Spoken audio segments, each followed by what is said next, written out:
Patricia, Fito, un gusto poder saludarla. La doctora Adriana Amarilla, directora de Promoción de la Salud. Adriana, gracias por venir. Gracias a ustedes. Y está con nosotros Guillermo Sequera, director general de Vigilancia de la Salud. Guillermo, gracias por estar. Gracias por la invitación. Bueno, me gustaría empezar con el ministro Borba, hablando de lo que pasó en estos días, lamentablemente, ¿verdad? Con el tema de la vacunación y lo que vamos a empezar el lunes. Primero, ¿cómo quedan las historias de las vacunaciones VIP, entre comillas, y el robo de las vacunas? ¿Cómo va a terminar esta historia, ministro? Bueno, lastimosamente tuvimos algunos inconvenientes propios del trabajo, cosa que no queríamos tener, pero lo del robo del frasco, aparente robo de frasco, sucedió hace 3 semanas aproximadamente en el hospital de Calleí. Se hizo una auditoría, se determinó la falta de un frasco. ¿Un frasco o un paquete de 10? No, un frasco multidosis es uno para 10. Un frasco para 10. Es un frasco para 10 claro. dosis.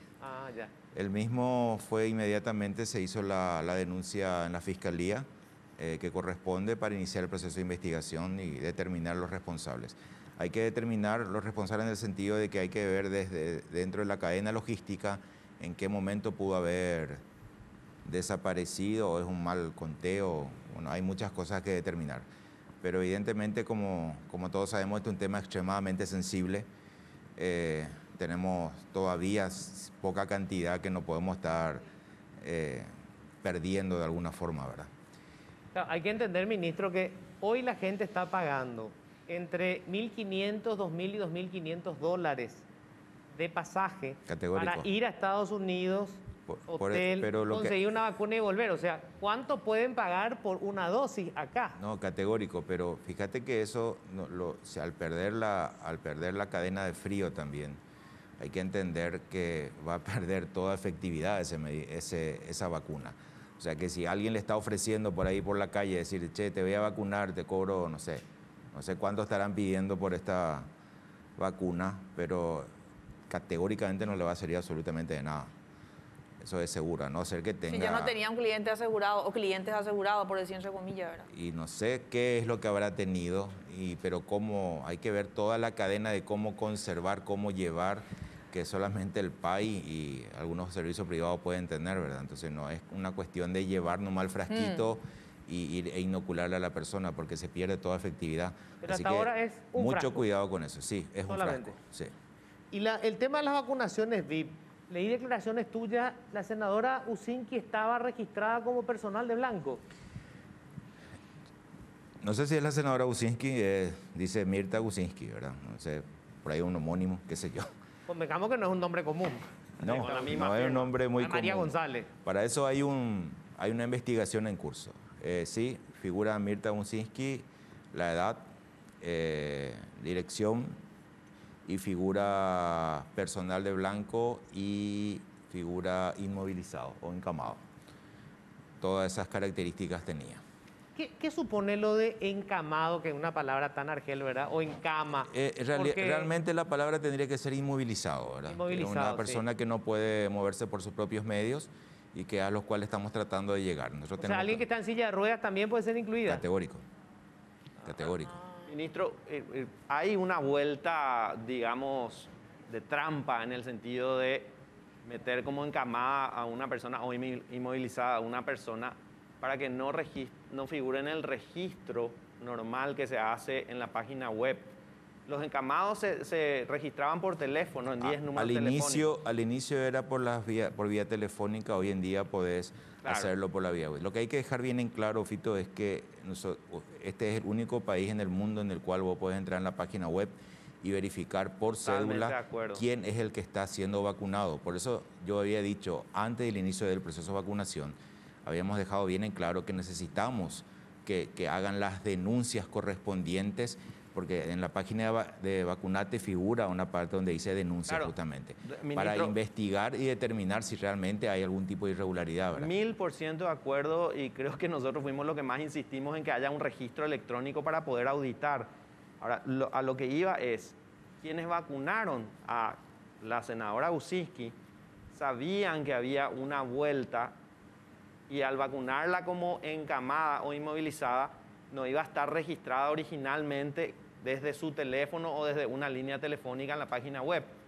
Buscaron una salida al sistema y la vacunaron como encamada.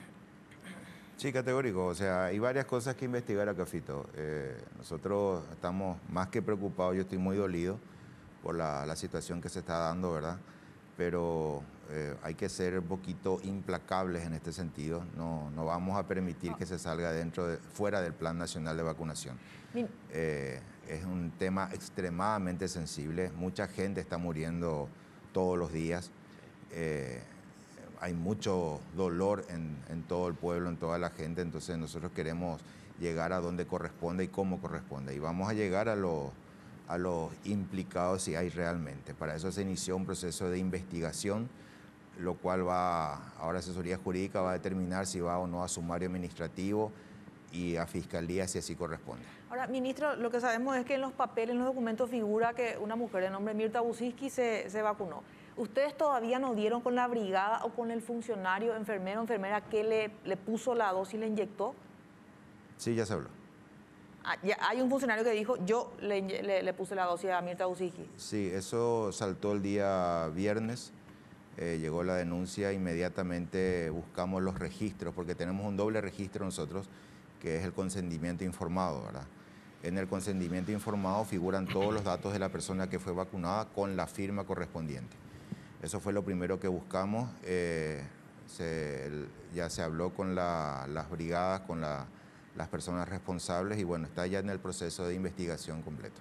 O sea, ya están las personas que dijeron, sí, nosotros fuimos a la casa de la senadora y nosotros le aplicamos la dosis. Ya están identificadas las personas que aparentemente realizaron el proceso. Claro, o sea, para usted no hay ninguna duda que la vacunación se hizo. Está en proceso de investigación, Luis. Bueno, ¿qué pasó con el tema de los registros? Que hubo lugares en donde no se vacunó a nadie porque no había ninguna persona que estaba agendada. Tuvimos ahí, hay que diferenciar bien lo que es el registro del agendamiento. Sí. El registro funciona bastante bien.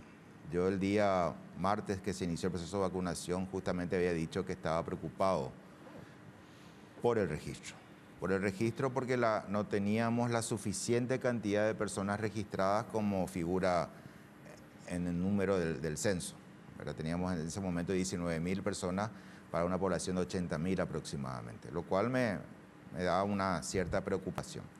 Lastimosamente ese mismo día, el martes, que se inició en Capital y Central, específicamente en Trinidad, donde tuvimos graves inconvenientes, algunos inescrupulosos, irresponsables que están detrás del teclado, alzaron mensajes de WhatsApp y en Facebook, Twitter, o no sé, las redes sociales, que había vacunación gratuita, lo que es cierto, en el Hospital de Trinidad, para todos los pacientes mayores de 60 años. Imagínate, una persona de 60, 61 años, con todas las ganas del mundo, con la ansiedad que esto implica, que quiere vacunarse, lo primero que hicieron fueron ir todos al Hospital de Trinidad. Y creó una aglomeración y una confusión muy importante. Lo mismo pasó en su momento con Barrio Obrero y un poquito en menor cantidad en el Hospital San Pablo, ¿verdad? Eso fue lo que generó confusión y generó lastimosamente aglomeración, rabia en la gente, porque nosotros fuimos muy claros en que desde un inicio que íbamos a hacer a los registrados y agendados. Sí reconozco que hubo un inconveniente importante en el agendamiento. El agendamiento es un sistema informático, como sabrás, muy perfectible. Estamos en ese proceso ahora. Y hubo problemas en georreferenciamiento. O sea, ¿a qué me refiero con eso? Yo vivo en Lambaré, pero me mandan a vacunar a Luque, por decirlo de alguna forma, ¿verdad? Y eso generó también un poquito de crispación en la gente. Y eso es todo lo que estamos tratando de regularizar o perfeccionar de alguna forma a fin de Lo que queremos es darle comodidad un poco también a la gente que pueda vacunarse lo más cercanamente posible a su domicilio. Ahora, ya no va a funcionar este tema del agendamiento. Por Es esta semana no vamos a utilizar el agendamiento como tal. Vamos a perfeccionar bien el sistema. Acordate que esta es una primera etapa. Claro, es para la gente que tiene 75 años o más, ¿no? Claro, pero es una primera etapa en la que relativamente hay todavía pocas vacunas, ¿verdad? Pero tenemos que prepararnos para el día de mañana en que tengamos que tener, si Dios permite, una mayor cantidad.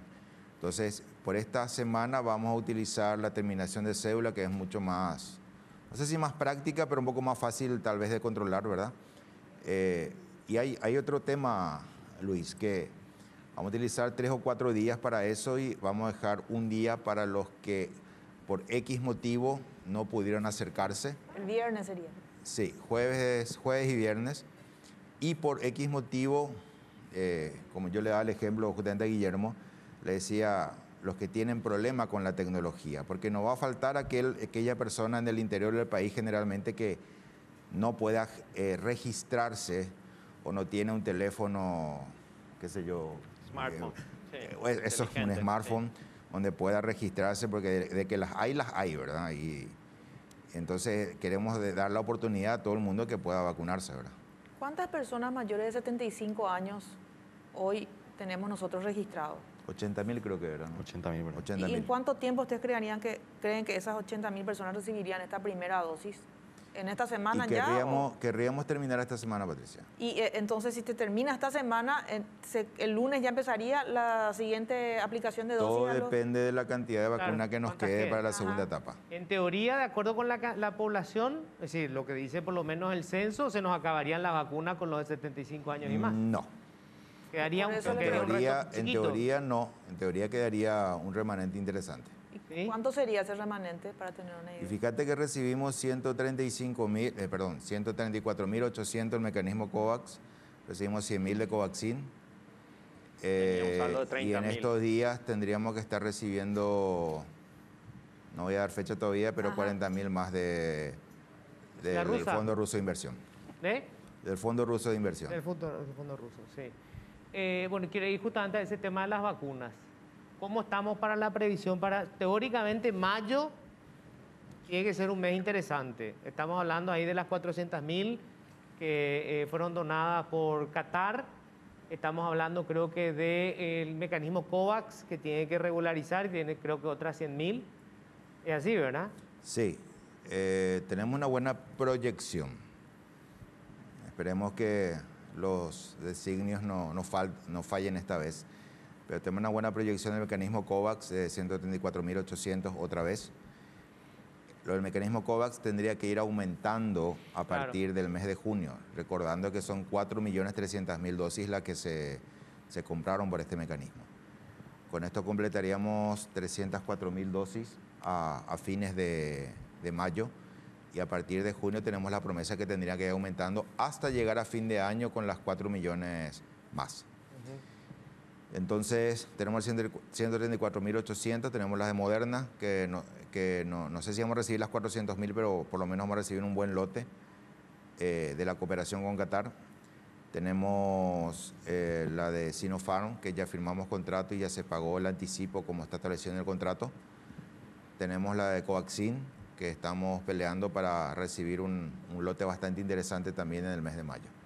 Ayer el diario Clarín de Argentina publicaba un artículo sobre las vacunas de Sinopharm y un inconveniente que están teniendo porque, bueno, no están aparentemente proveyendo lo que deberían por contrato. ¿Ustedes están al tanto de eso? Estamos al tanto. Estamos al tanto. ¿Podría ser un inconveniente para estas 1 millón de dosis que pidió Paraguay? Según las conversaciones que tuve, no tendría que ser inconveniente. Tampoco las vacunas de India, que deberíamos recibir las 2 millones de dosis. Según lo que hablé con el señor embajador indio, no tendría que ser inconveniente. Podría haber un retraso, sí, eso no voy a negar, porque pretendíamos recibir mayores cantidades ya en el mes de mayo, pero según me dijo el embajador indio, no tendría que ser un inconveniente. Para cerrar nomás el tema de las vacunas, ¿este mecanismo de aplicar de acuerdo con la terminación de cédula se aplica solamente esta semana? En principio por esta semana, y querríamos tener una mejor, de acuerdo a cómo vaya evolucionando esto, va a ser esta semana. Después vamos a ver la siguiente cómo seguimos. O sea, para las personas, digamos, pero que tengan... yo pido, Luis, que por favor la gente se registre. Les pido por favor O sea, que la eso gente... sí es importante. Si no están registrados, no reciben la vacuna. No es que te vas con la cédula nomás, tenés que estar registrado. Claro, tenés que estar Agendado, registrado ¿no? indefectiblemente. No, registrado. porque No, el agendado nomás lo que no es No, una agendado. exigencia. Vamos a olvidarnos por esta Sí. semana lo que es agendamiento. Vamos a ver lo que es el registro. Tenés que estar registrado e irte con tu cédula. Pero Ahora, después vuelve lo del agendamiento, porque claro, hoy tenemos una población que es minoritaria. Claro. Pero cuando vayamos bajando, digamos, va a ser masivo y ahí no va a poder ser por cédula. Categóricamente. una dosis es para 10 personas. O sea, un Depende de frasquito. qué vacuna. Depende de qué vacuna. Bueno, hay un caso, por ejemplo, dos de hecho, no recuerdo dónde, de que un señor estaba agendado, no le pusieron la dosis porque él alegó que era el único y le dijeron no podemos abrir por una persona. Y la pregunta es, cuando se abre esa dosis, ¿no hay un centro donde posteriormente se envía esa dosis a guardar para que continúe? Lo que No pasa sé es si que el San Pablo o algo. Desde el momento en que se abre, tiene muy pocas horas para poder utilizarlo completamente. Claro, y acaso 6 horas no es un tiempo, o por lo menos 4 o 5 horas es comprensible para llevar. Increíblemente hay lugares, Patricia, donde no hubo gente y se puede llegar a perder toda esa cantidad de dosis. Increíblemente hay lugares donde la gente no fue, donde creemos que hubo un problema con el agendamiento justamente. Claro, en otros sitios simplemente también ocurrió lo mismo y dijeron, bueno, vamos a ponerle hasta 3 personas, ni bien la aplicamos, enviamos al San Pablo, que es la sede central, la casa central para refrigerar. No sé si Guillermo tiene esos datos. No, el lineamiento técnico explica bien cómo cuando ocurre este fenómeno, a quién se le tiene que vacunar, ¿verdad? O sea, se abre, se puede llamar ahí en la fila, se busca a alguien que sea... Se labra acta. Se labra un acta, eso es cierto, se labra un acta de que sobran estas dosis y no vinieron las personas indicadas. Y antes que termine la ventana de tiempo de durabilidad, se busca personas en que la fue calle. justamente lo que dice el doctor Sequera, que fue justamente lo que sucedió en el departamento de Cazapá. Y probablemente en Boquerón también con el señor Sabatsky. Y probablemente, ese sí. todavía no tengo el informe completo, pero en Cazapá tengo ya el informe que fue lo que está Ahora, explicando el doctor a Sequera. partir del lunes, que también uno va a ir con la cédula, tiene que estar registrado, pero va a ir con la cédula. También se puede ir al vacunatorio más cercano a su casa, no hace falta que se vaya, digamos, donde estaba agendado. Puede ir donde quiera, puede ir incluso a estos vacunatorios masivos que estamos habilitando a partir del día lunes. Uno de la Secretaría Nacional de Deportes. Estamos viendo allá en Capiatá un muy lindo vacunatorio también que fuimos a habilitar el día viernes, el lugar más cercano a su domicilio. Lo que estaba agendado ya no corre. Porque hay gente que, por ejemplo, dice, bueno, a mí me habían dado el agendamiento para el martes y por mi terminación de cédula me toca el jueves. Si yo estoy agendado para el día miércoles Sí. y mi número de cédula termina en 2, me toca mañana. Sí. ¿Ok? Simple. Ahí no hay problema. Te toque Por- más adelanta. rápido. Es lo que te Pero toque si más toca rápido. después ¿verdad? ahora. Hay gente que dice, por ejemplo, yo me agendé y me tocaba el lunes y ahora por mi terminación de cédula me tengo que ir el miércoles. Va el miércoles. Claro. Es así. O sea, el agendamiento ya no sirve. Esta semana no sirve. Y hay que recordar nomás siempre, doctor, la consulta más que nada para los tres. El hecho de que una persona de la tercera edad o cualquiera se aplique la primera dosis no implica que ya está inmunizado, ¿verdad? Hay gente que está hablando de que le aplicaron a la abuela, al abuelo y ya la semana una fiesta en la casa festejando, qué sé yo, y hay algunos casos, inclusive gente Sí, que no comprende. Hay mucha gente que se sigue creyendo Highlander después de vacunarse, ¿verdad? Que provocó grandes inconvenientes en otros países, justamente. Ajá. Chile, por darle un ejemplo, ¿verdad? La gente se vacunó y bueno, ya estoy libre, ya me saqué el tapabocas, ya terminó la historia. Hay que recordar que lo que evita la vacuna es en un gran porcentaje son las internaciones o los casos graves. Vos podés seguir teniendo la enfermedad, podés seguir infectándote perfectamente y podés seguir transmitiendo, que es lo más grave, ¿verdad? Entonces, tenemos que aprender a convivir y a entender que la vacunación es un elemento más dentro de todo este proceso. Un elemento muy importante, pero es un elemento más. Claro, recordar, digamos, después de la primera dosis, incluso de la primera dosis, los anticuerpos se generan a los 15 días. Es decir, si yo al 6º día de haberme vacunado me contagio, no va a tener prácticamente ningún efecto esa primera dosis. Va a ser como si me hubiese contagiado sin haber tenido jamás la vacunación. Guillermo. Sí, tal cual. tal cual. De hecho, se necesitan las 2 dosis para generar una cantidad de anticuerpos razonable. Suficiente. Es cierto que con la primera ya podemos tener, pero después de los 15, 18, 21 días, es que uno despega la inmunidad, digamos. Hay gente, Luis, que tuvo COVID leve, grave incluso, y no desarrolló anticuerpos. Les quiero preguntar al doctor. ¿Cómo no qué? No desarrolló anticuerpos. ¿No desarrollaron anticuerpos? No. ¿Y cómo se curan? Yo entendí, bueno, obvio. No, increíblemente. No médico, ¿verdad? Pero pensé que si los todos los anticuerpos- días se aprende algo nuevo en esto, Luis. Pero hay gente, yo conozco muchas personas que tuvieron la enfermedad, no desarrollaron anticuerpos hasta ahora. Doctor, se queda saliendo un poquito de la cuestión de las vacunas. Las proyecciones publicadas esta semana por la Dirección de Vigilancia de la Salud son gravísimas aparentemente. Ustedes hablan ya de una curva ascendente y de una cantidad de fallecidos y de contagios muy preocupante. Sí, la verdad que asusta. La semana pasada cerramos con un récord histórico en todos los sentidos, en todos los indicadores. Y esta que cerramos los sábados, cerramos la semana, se parece mucho a la anterior, ¿no? Es que hay un descenso leve, alrededor del 7%, pero que no consideramos como un descenso real, está dentro del rango aceptable para decir que es igual, digamos, ¿verdad? O sea, estamos cerrando 2 semanas consecutivas con una meseta histórica del número de casos. Y estamos a un pico parecido al pico que tuvo Brasil hace un mes. También eso se ve en internación, superamos los 3.000 internados, superamos las 500 y pico de camas de terapia intensiva internadas. O sea, todos los números son históricos y estamos batiendo los récords. ¿Y la proyección en las próximas semanas? Y las proyecciones son tener para todos los gustos, ¿verdad? Depende de qué tan pesimista o optimista te pongas, ¿verdad? Tratamos nosotros de siempre hablar con sectores un poco más imparciales. Nosotros también nos juega un poco lo que queremos ver. Y hay muy buenos proyectos desde el CONACYT, desde la Politécnica o investigadores de la Universidad Autónoma también, la Asunción. Y nos muestran ellos proyecciones. Y la peor proyección puede darse con 140 fallecidos por día. No se puede llegar a eso.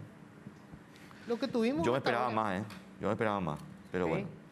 Ahora, nosotros cuando vemos la evolución, Guillermo, nunca hubo un descenso. Nosotros llegamos a una meseta, primero teníamos mesetas bajas con respecto a la región, ¿verdad? Y nos quedamos ahí un tiempo y después se produce un nuevo incremento y una nueva meseta. Lo que tenemos ahora es una meseta altísima. Altísimo. Y nada en lo que pasó antes nos dice que eso vaya a bajar. Por el contrario, podemos tener una nueva meseta otra vez más alta. Yo creo que la primera meseta es sinónimo de esa primera ola que tuvimos y se deformó. O sea, se aplanó la ola, como se dice. Sí, pero eso un poco es también consecuencia, ¿verdad?, de una economía reanudada desde el vamos. Nosotros hace un año aproximadamente que estamos con la economía abierta. Entonces a nosotros nunca nos sorprendieron ese número de casos, porque se iba abriendo los diferentes sectores con todos los protocolos minimizan los contagios masivos, pero no te protegen absolutamente. Entonces es totalmente un sofisma de ignorancia la cuestión cuando la gente dice, en mi sector no hay contagio, en todas partes puede haber contagio. Cuando me saco el tapaboca, yo ya estoy totalmente expuesta. Es así, lastimosamente. ¿Qué pasó? Es cierto lo que dice Adriana, pero a nosotros no nos explotó esa primera ola, no fue un pico como fue en Chile, como fue en Perú, en Argentina, en Brasil, sino que aparte que nos vino un poco tarde, ya nos vino un poquito Pero más porque equipado y entendemos, pero no también fue tan tuvimos un alta. descolamiento gradual. La gradualidad hizo que sea algo así, una meseta eterna casi, que hoy los números decimos queremos volver a esa normalidad, ¿verdad? Estábamos asustados con esos números, pero eran 3 veces menos. ¿Qué pasó a finales de febrero? Ocurre un fenómeno no tanto conductual de la sociedad, sino más biológico del virus. Ingresa la nueva variante brasileña. Eso marca una dinámica diferente de la epidemia, porque no es que ahora nos estamos portando mal y en diciembre, por ejemplo, nos portábamos mejor. Yo estoy seguro que ahora la gente tiene mucho más miedo que en diciembre. Los contagios siguen siendo altísimos. Diciembre fue un mes, por lo menos los últimos 15 días, fue bastante jolgorio, ¿verdad? La gente no se cuidó mucho. Yo me esperaba que en enero explote y tuvimos un aumento de casos, después tranquilos descendió otra vez. pero teníamos esa variante, así se le controlaba esa variante. Cuando ingresa la otra variante nueva a finales de enero, principios de febrero y va tomando fuerza, en datos teóricos, la nueva variante tiene 2.5 a 3 veces más el nivel de contagio. Y es tal cual lo que vemos. De tener 5.000 casos por semana, tenemos 15.000 por 3 clavados, por 3 internados, por 3 terapias, por 3, nosotros mirando datos también del sector privado, por 3 el uso de tomografía, por 3 la demanda de test. Todo esto se multiplicó por 3. Y no es que ahora por 3 nos portamos mal o no nos cuidamos. Me animo a decir que por lo menos igual que diciembre, la cuestión conductual de la sociedad, de protección, ahí está la gente que no se cuida, que nunca lo se cuidó, y el que se está dejando de cuidar y el nuevo que se está cuidando. Entonces, bastante equilibrado la movilidad, pero en términos de movilidad, por ejemplo, ahí se destruye un poco esa correlación que queremos hacer con el Mobility Report que hace Google o Facebook. Tienen algunos datos de movilidad que antes eran muy correlativos y que hoy parece que no tienen sentido, porque la nueva variante es un nuevo factor en la ecuación de pronosticar y realmente multiplica por 3 los contagios, y eso estamos viendo. Es impresionante, es una cuestión biológica. Tengo que hacer una pausa, vamos a seguir hablando porque hay mucho que preguntar, obviamente, ¿verdad? ¿Cuál es el nuevo escenario? ¿Qué es lo que podemos esperar? ¿Cuándo tendría efecto la vacuna? Todas esas cosas que la gente tiene en la cabeza. Así que, bueno, quería preguntar el tema de... hoy está casi confirmado que la forma en la que se produce más fácilmente el contagio son los aerosoles que quedan. Es decir, por eso la mascarilla pasa a ser clave. Pero esto, digamos, obliga a concentrar los controles en algún tipo de medidas. Por ejemplo, que evitemos en lo posible cualquier evento que sea en lugares cerrados. El tema de los restaurantes en los espacios abiertos, ahora que, sobre todo que ya no vamos a tener el calor, ¿verdad? Que suele ser la excusa de por qué la gente sale afuera. O mejor dicho, por qué se queda adentro refrigerada la cosa, ¿verdad? ¿Esto cambia un poco con este tema de que los aerosoles son lo más preocupante? Yo no diría que cambia, pero sí nos ayuda a tomar medidas más precisas, más quirúrgicas, ¿verdad? Y poner el foco de atención ahí donde podemos disminuir o minimizar los contagios masivos. Como vuelvo a repetir, los protocolos no te eximen de que no se contagien en ese sector. O sea, todos los sectores yo creo que han adaptado al máximo sus entornos para poder minimizar esos brotes. Ahora, con tan alta o muy alta circulación comunitaria, prácticamente sin camas, por eso que nosotros decimos, como este es un virus de interacciones humanas, lo mejor que podemos hacer es disminuir todo tipo de interacciones. Hoy es más vigente que nunca quedarse en casa, sobre todo si vos tenés personas que tienen alguna patología de base cerca tuyo, si vos mismo, si no estás todavía vacunado, es crucial. Eso es la recomendación, como siempre decimos con el doctor Sequera. Como médico, eso es lo que nosotros recetamos. Lastimosamente, el paciente muchas veces no tiene cómo comprar ese medicamento que estamos recetando. Nosotros vivimos en un país en donde evidentemente dentro de los determinantes sociales de la salud, la economía es uno de los más importantes y la gente tiene que seguir trabajando. Es un lujo quedarse en la casa, no podemos seguir así. Entonces, en ese contexto, salir extremando todos los cuidados, y la mascarilla es fundamental, ¿verdad? Cuando vamos a realizar algún tipo de actividad que lo consideramos esencial, porque dentro de esa administración de riesgo cada uno también tiene que evaluar esa esencialidad, tenemos que tratar de hacerlo con el mínimo número de personas posibles, en un ambiente al aire libre y, si es posible, sin sacarse la mascarilla, porque al sacarnos la mascarilla ya estamos expuestos. Doctora, hablábamos en el corte respecto a algunos bares o restaurantes que ayer usaron la calle como parte del local. Eso ya depende exclusivamente de cada municipio o de los dueños de restaurantes que coordinen con los municipios. Ya no depende de salud, porque mucha gente decía esto es lo que salud no nos permitía, cuando en realidad eso es de la intendencia más que nada. Sí, así mismo. Y nosotros, de hecho, venimos reuniéndonos hace un montón de tiempo y pidiendo que se efectivice esta resolución que ya estaba... que ya estaba en papel, ¿verdad? Evidentemente el clima y muchos otros factores, pero felicitamos ese tipo de acciones. Y de hecho, esperemos que otros municipios más también se adhieran para todo tipo de actividades, porque evidentemente existe una relación entre el aire libre y la disminución del riesgo de contagio masivo. Es muy difícil contagiarse al aire libre si uno toma las medidas. Es cierto que algunos hacen el esfuerzo para eso, ¿verdad? Pero es muy difícil contagiarse al aire libre. Los encuentros al aire libre, inclusive las manifestaciones, ¿verdad? si todos están con tapabocas, están en un momento ahí reunidos, un grupo muy numeroso, es muy difícil, es muy difícil. El aire libre es muy difícil. Ustedes En hicieron... este momento, perdón, hay mucha, o sea, se está discutiendo el tema hacer o no las elecciones y se concentran mucho en el día de la elección. Pero tengo entendido que lo que está generando problemas ahora y riesgos son las campañas electorales. Sí, hoy mismo nosotros tuvimos unas reuniones con nuestras referentes de promoción de la salud de las 18 regiones y también hicimos una especie de atiguazú con la gente de las comunidades.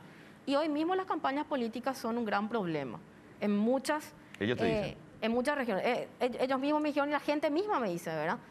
Entonces, así como todos los sectores hicieron esfuerzos para adaptar los entornos, también hay que ver una nueva forma de hacer política en este modo COVID, en este modo de vivir, ¿verdad? O Porque sea, el pedido de salud sería paren con la campaña, con las campañas, con los mitines. por supuesto, vamos a tener que cambiar eso.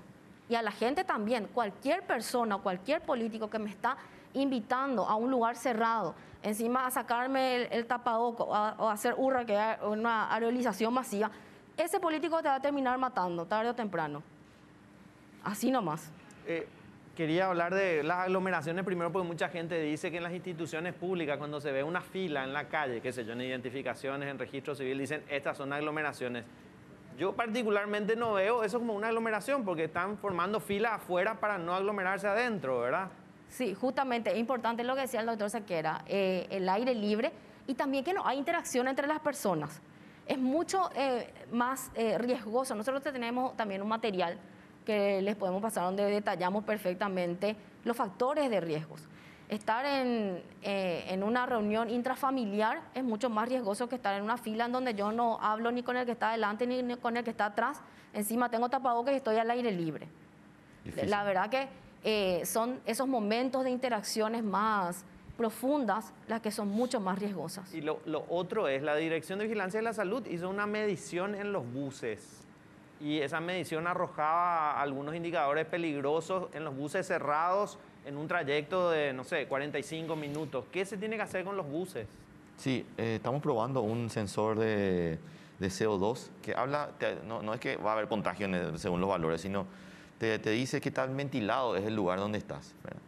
Y les recomiendo que tengan por acá también, ¿verdad? La calidad del aire. Te mide la calidad del aire, ¿verdad? Y estuvimos probando diferentes oficinas nuestras, otras oficinas del Ministerio de Salud, con la ventana abierta, una con el ministro, no sé, vos estabas de cuarentena. Yo estaba online. Estamos en Zoom con eso. Sí, Zoom. y estábamos todo el gabinete ahí y con las ventanas abiertas, la ventilación era muy buena, es decir, estábamos todos con tapabocas, pero por ahí si había alguien enfermo, ¿qué pasa? En los ambientes cerrados, el tapaboca y la distancia no son suficientes.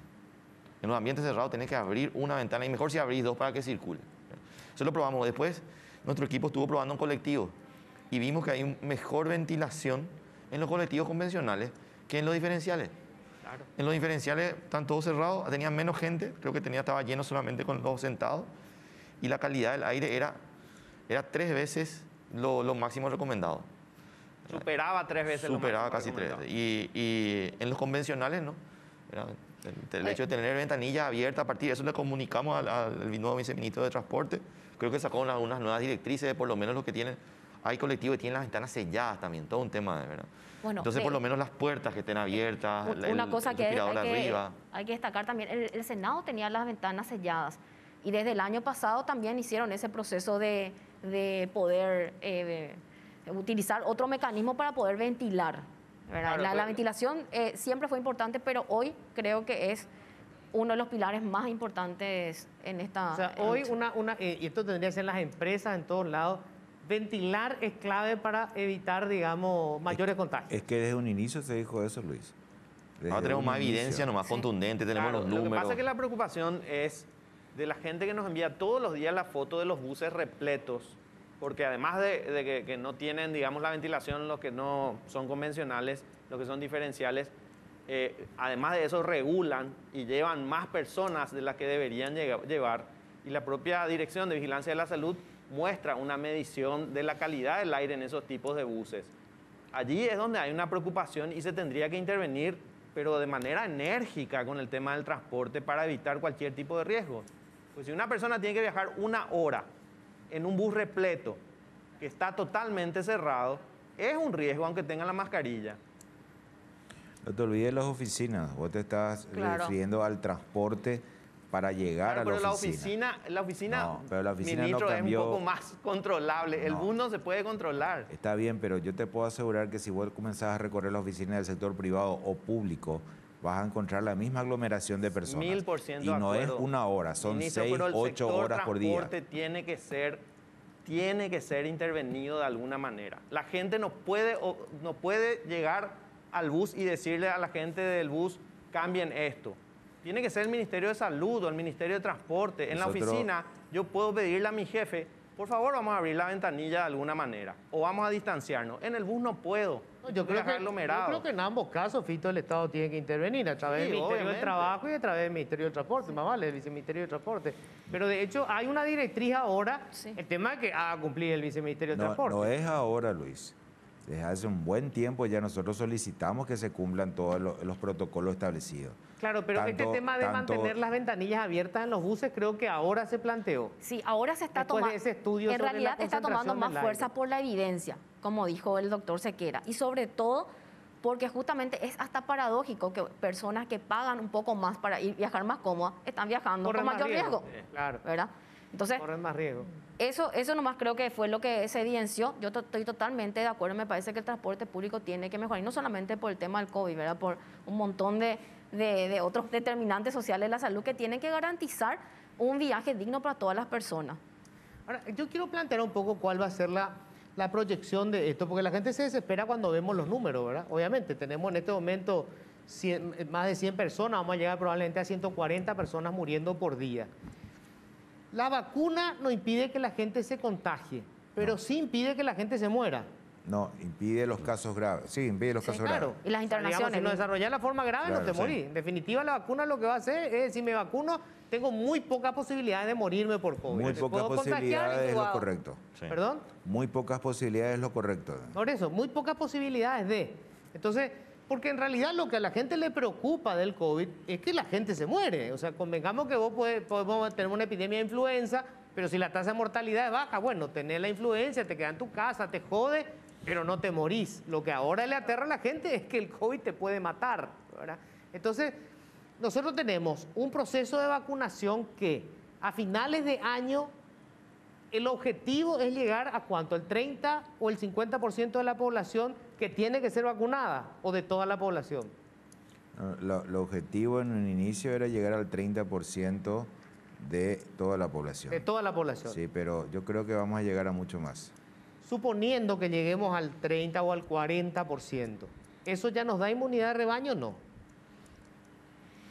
Y se puede dar con las personas que pasaron la enfermedad, con los vacunados, se suma un poco a la inmunidad de rebaño. Claro.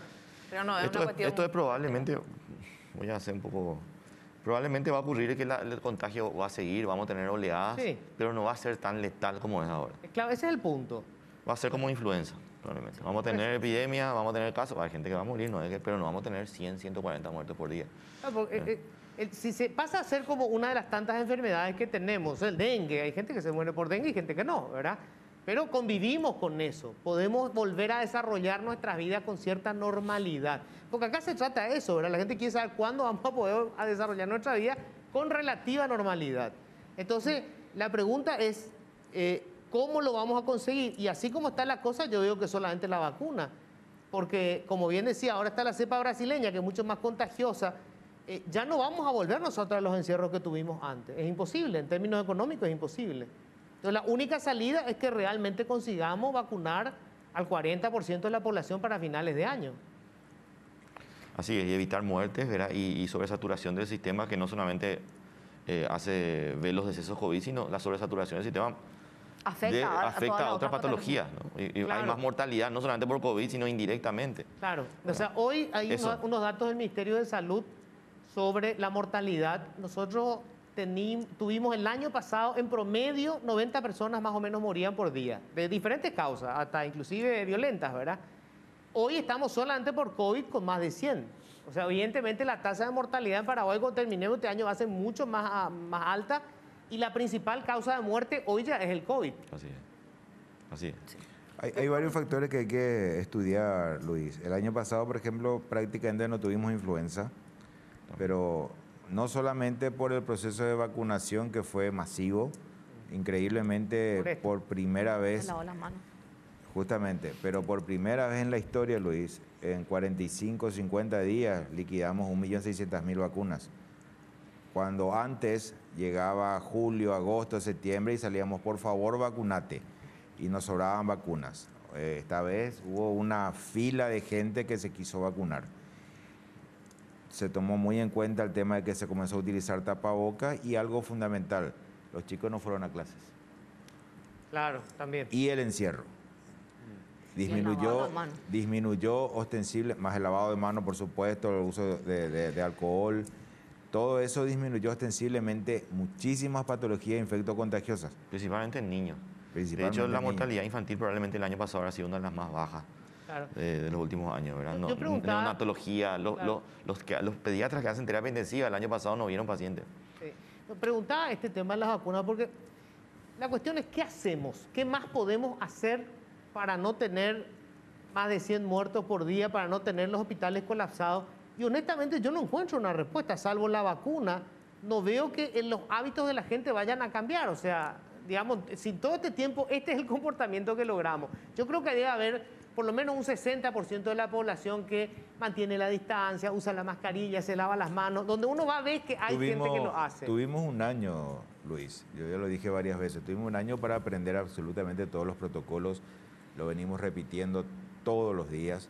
Yo creo que la gente ya sabe lo que tiene que hacer. Yo creo Ni que más que esto no vamos a claro, conseguir. pero la gente ya sabe y es muy correcto lo que decías anteriormente. La gente no va a aguantar más encierros, ¿verdad? Está también la actividad económica que es fundamental y está demostrado en varios países. Justamente Guillermo nos había mostrado unos cuadros que la gente te respeta máximo 15 días y después ya Pierde fuerza la herencia.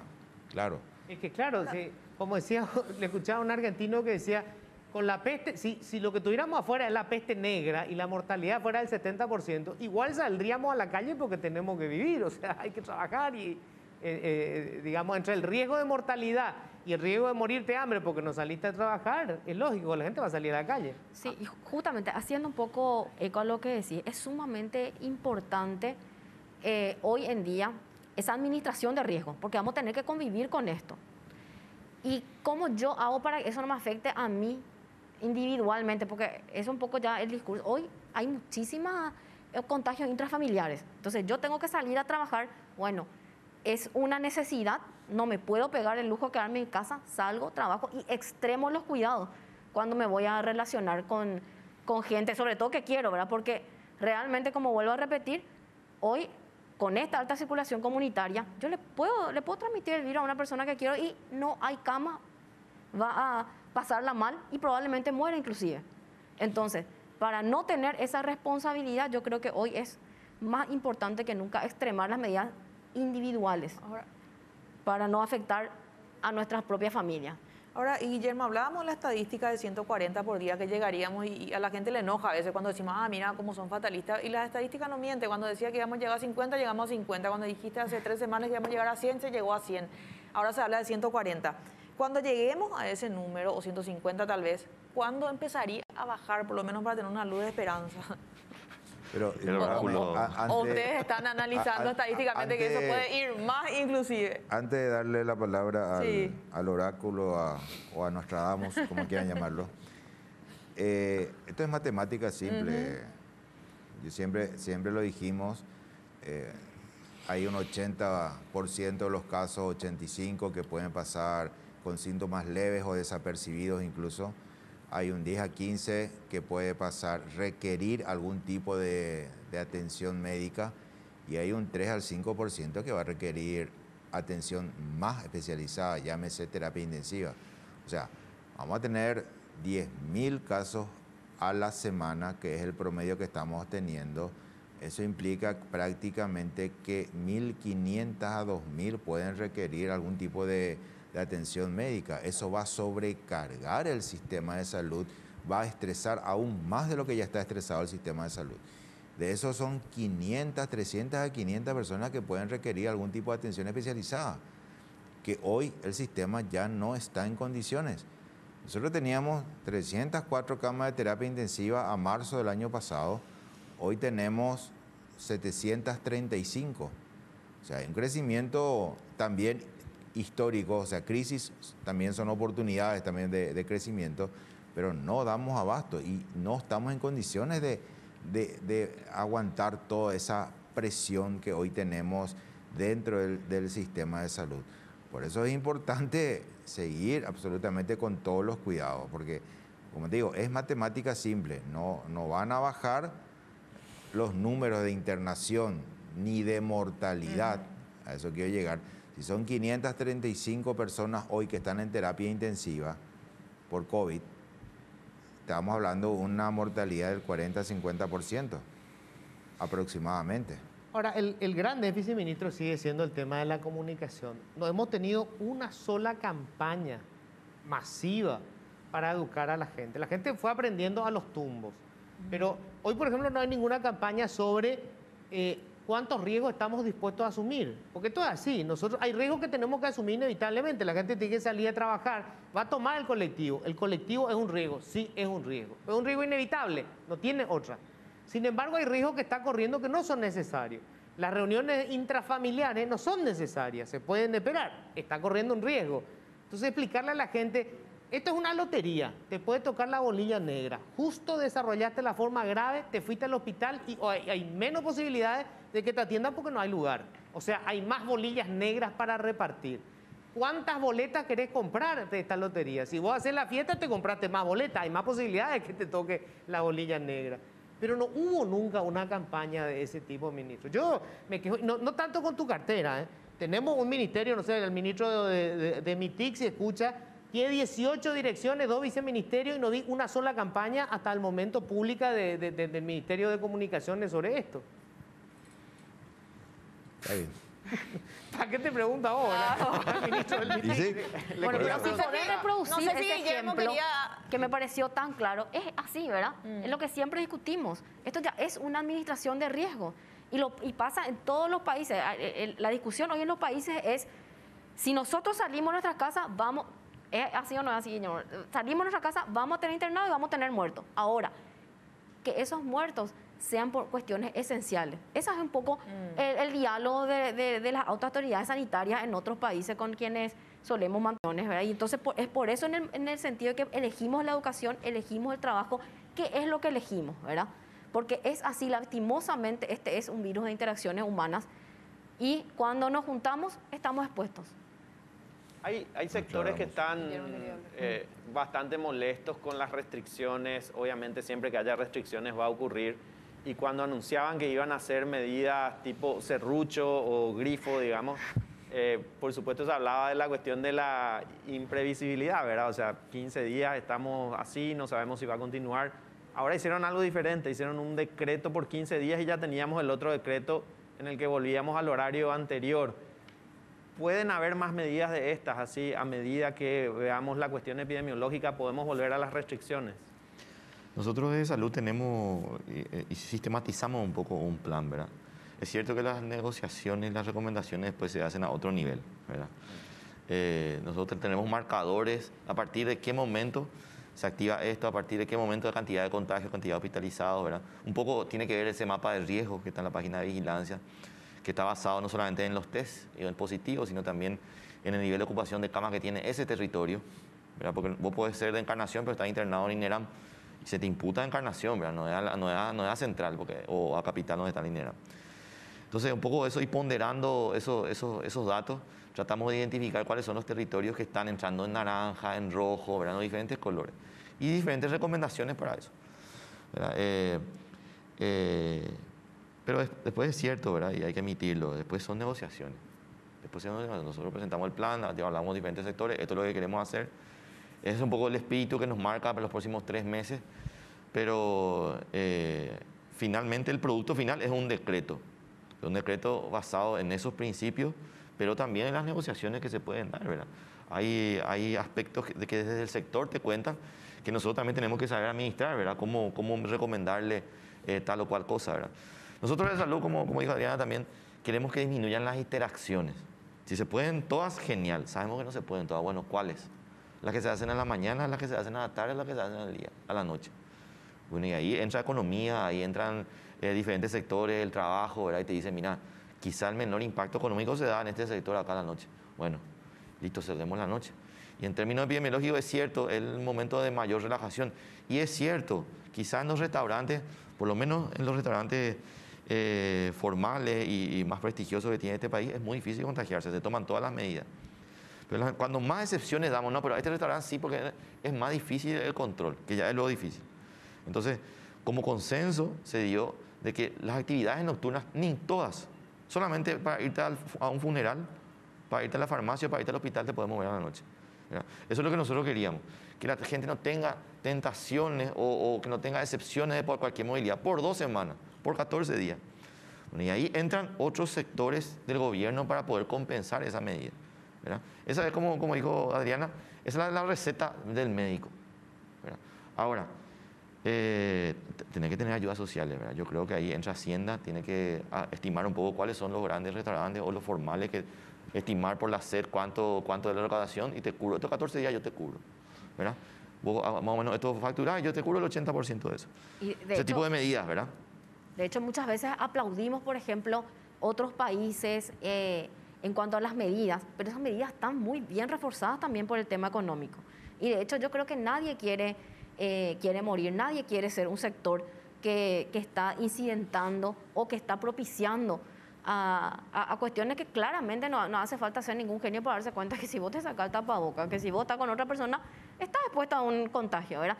Pero sin embargo también entendemos esas quejas porque no existe de repente esa ayuda o tan fuerte como para poder mantener y seguir apoyando una medida sanitaria cuando también hay un montón de otros problemas que también matan, ¿verdad? Y en cuanto a plata, ¿cómo está el ministro? ¿Van a tener la plata de los fondos socioambientales de las binacionales? ¿Cómo está el presupuesto de salud para el COVID? Todo lo que teníamos presupuestado, un poco más de 200 millones para este año, son 427 millones en total de dólares que fue presupuestado para el Ministerio de Salud. Tuvo un 39% de ejecución a fin de año, 36% de ejecución, 17% de ejecución hasta la semana antepasada. Todo el resto está comprometido ya. Comprometido en diferentes llamados, tanto ahí tenemos oxígeno, recursos humanos, medicamentos e insumos, llamados bastante grandes, equipamiento, pago de terapias, que lleva un buen dinero también. Prácticamente no tenemos más. Si hoy quiero hacer un nuevo llamado a licitación, no tengo dinero a no ser que suspenda algún otro llamado en curso. Esa es la realidad. Pero ya estamos reunidos, ya nos reunimos con Hacienda en el transcurso de la semana pasada para tratar de buscar un poquito algunos tipos de solución. Una de las soluciones es los fondos sociales, pero sigue siendo escasa todavía la cantidad de acuerdo a las necesidades. Más aún si esto perdura, sí, continúa durante todo el año, ¿verdad? Claro, el tema es que ahora ya están inclusive cubriendo los gastos de la gente que está en el sector privado. Y se disparan, los costos que tiene la internación son infernales y de acuerdo con las leyes que están vigentes ahora se tiene que cubrir el 100% con dinero público. Sí, es un muy buen dinero el que se está cubriendo. Es un derecho, pero es un muy buen dinero y nosotros tenemos que prever tenemos que planificar todos esos gastos porque no tenemos, vuelvo a repetir, si hoy quiero hacer un llamado a licitación para la compra de, no sé, ambulancias que también se requiere para el traslado de pacientes, hoy ya no tengo disponibilidad para el mismo. Ahora, cuando nosotros hacemos el análisis de cuándo puede empezar a, digamos, reducirse la presión sobre el sistema de salud, eso quiere decir que se reduzca la cantidad de pacientes que necesitan internación, que hoy colapsan totalmente. O sea, hoy tenemos creo que 80 personas que están esperando una terapia intensiva. Y vemos que, vamos a suponer que se contagiaron hasta ahora 2 millones de paraguayos, porque tenemos un subregistro importante, ¿verdad? O sea, tenemos todavía prácticamente 4,5 millones que se pueden contagiar. Por decirlo así, el mercado para el virus todavía es enorme, toda la gente que se puede llegar a contagiar. ¿Cómo hacemos para que haya menos gente que necesite la terapia intensiva? Y salvo la vacuna, yo no veo ninguna otra opción. Porque las restricciones que estamos haciendo son mínimas, es para desacelerar nomás el nivel de contagio, ni siquiera para reducir. La vacuna es un elemento más, Luis, pero no te olvides de los cuidados que tenemos que tener nosotros. Pero esos cuidados los venimos aplicando y estos son los resultados. Yo no sé si podemos tener mejores resultados. ¿Pero se cuida la gente, Luis? Yo creo que un 60% se cuida. Yo creo que un no. 50%. Yo creo que no, Luis. ¿Vos crees que ni eso? No. Salí a la calle a mirar. ¿Y quién tiene que hacer algo para que más gente se cuide? ¿La policía, la fiscalía? Yo creo que es una cuestión de concientización, ya lo dije. Yo creo que cada uno tiene que cuidarse a sí mismo. Cuidarme a mí mismo implica cuidar a mi familia, cuidar a mi entorno. Es una cuestión de conciencia, de saber que, como muy bien dijiste, que es un término que yo también utilizo, a cualquiera le puede tocar, absolutamente todos estamos en el bolillero. En cualquier momento sale tu nombre y te toca. Claro. Pero tenemos que cuidarnos, mantener distanciamiento, lavado de manos. ¿Cómo conseguimos esa concienciación? O sea, ¿por qué sería diferente de ahora en adelante? Si hasta ahora esto es lo que conseguimos de concienciación. Pero yo te había dicho de entrada, Luis, que tuvimos un año para aprender. Este es el momento de llevar a cabo el examen. Tuvimos un año estudiando todo lo que teníamos que hacer. Además de eso, yo creo que la diferencia ahora es que a todos ya nos tocó de alguna u otra manera la bolilla cerca. Si con eso ya no nos concientizamos, yo creo que eso es un punto, una bisagra, Luis, en este momento. A todos nos ha tocado cerca. Yo recuerdo que yo hablaba contigo el año pasado y tenía que convencer a la gente que existía el virus. ¿Te acuerdas? Hoy creo que el punto está en convencerle de que tenés que cuidarte vos, porque no hay camas, porque tenés gran probabilidades de ya dar un alta celestial, ¿verdad? De matarle a tu familia y llevarte ese peso. Entonces, perdón por la crudeza, pero es así. Hoy tenemos que cuidarnos más que nunca y ya todos sabemos qué hay que hacer para ello.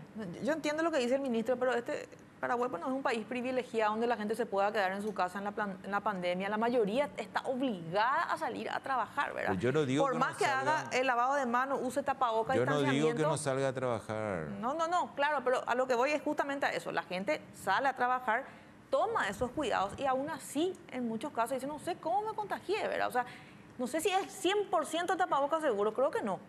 Creo que no es el 100% seguro, pero la mayoría tiene que salir a trabajar. Que la mayoría de los contagios no se dan en los entornos laborales.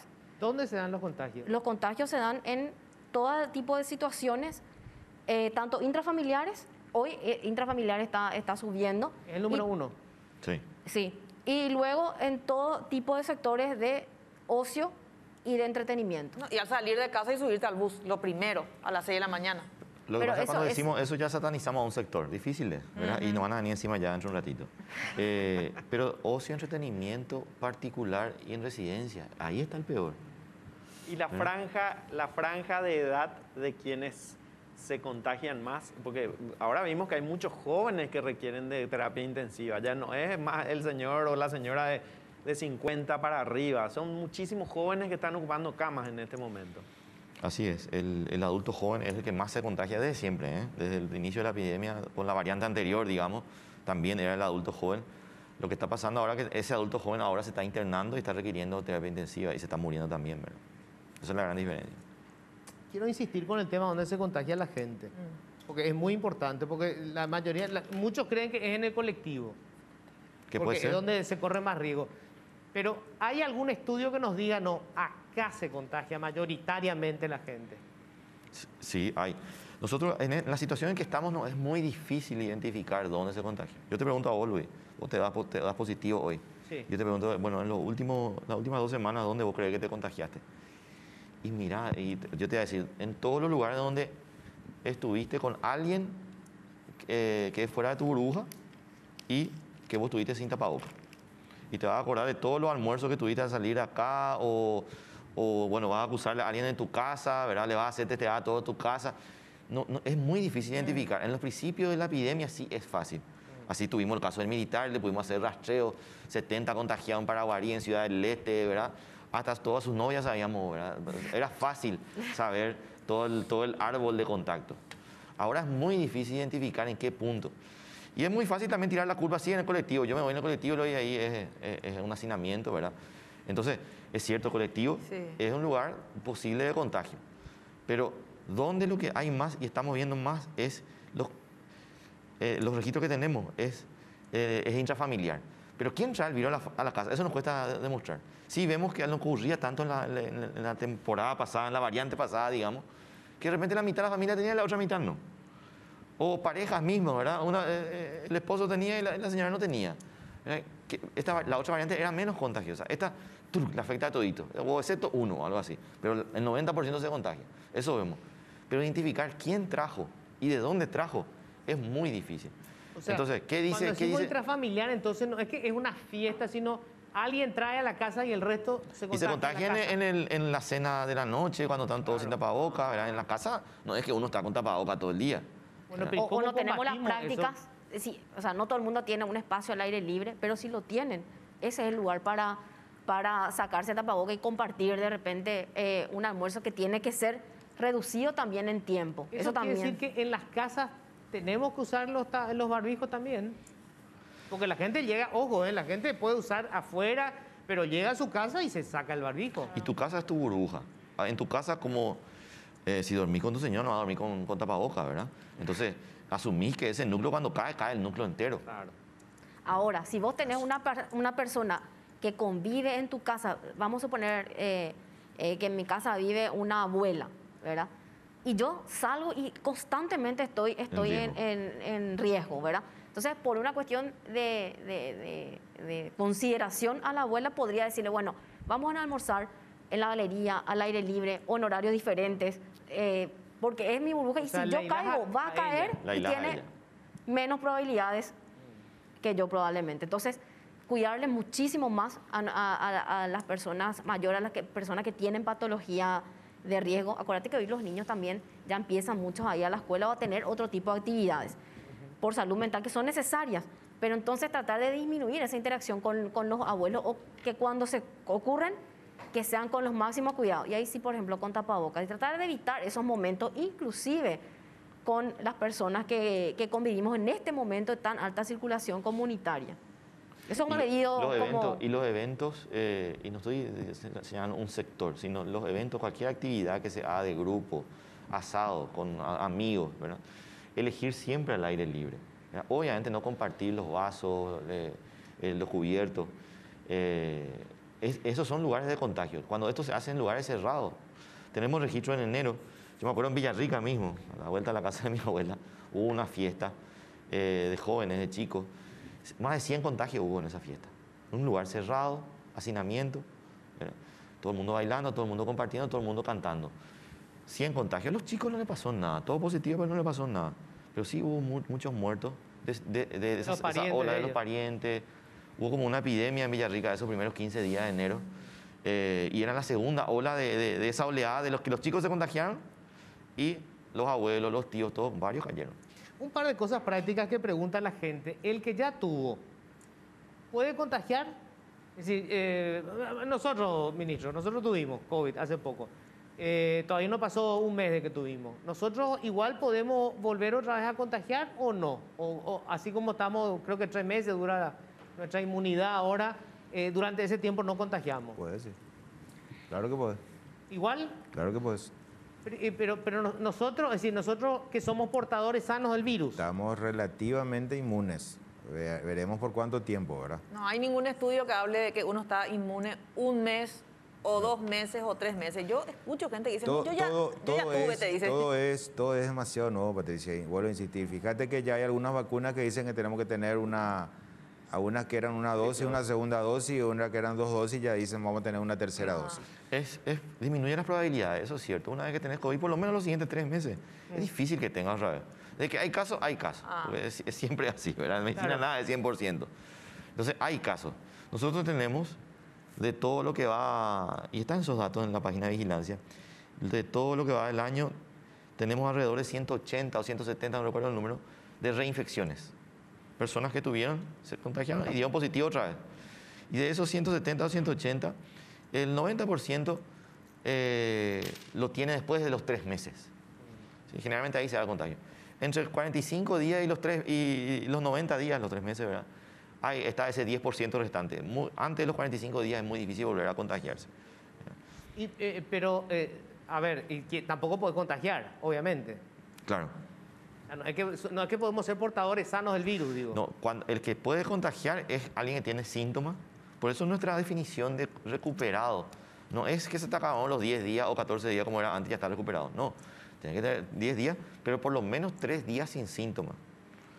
¿Verdad? Por lo menos mínimamente 3 días sin síntomas. Si seguís con síntomas, vos podés seguir Si vos seguís contagiando. tosiendo, ¿verdad? Y más en los casos graves, una persona que estuvo internada, que estuvo en terapia intensiva por la neumonía, por COVID, requiere, además del alta, por más que estuvo 20 días internado, tiene que hacer otra semana más de cuarentena. Hay que dejar en claro, Luis, hay una curva que después te puedo mostrar acá, Guillermo, que es bastante interesante. Hay un periodo de incubación que es de 3 a 5 días y después comenzás con síntomas. O sea, normalmente cuando estás con síntomas es el momento que mayormente podés contagiar. ¿Verdad? Pero están los asintomáticos, en menor medida también pueden contagiar, pero también las hay. Y la actividad física, preguntan algunos que tuvieron. Por ejemplo, Luis, por ejemplo, una persona que se va al gimnasio, hace deporte, ¿él en cuánto tiempo ya puede hacer ejercicios más pesados o lo que estaba acostumbrado a hacer, por ejemplo? Después de haberse recuperado. Después de haberse recuperado. ¿Cuánto hay que esperar para ir al gimnasio, por ejemplo? Y uno siente más o menos cuando debe. Hay personas que a los 3, 4 días de haberse recuperado está igual. Hay otros que le puede dar 3 meses. El COVID largo que le dicen ahora, ¿verdad? O sea, depende de uno mismo. Depende de uno mismo, ¿verdad? Yo considero siempre que después de haberte recuperado, por lo menos las 2 semanas siguientes no generes ningún tipo de esfuerzo.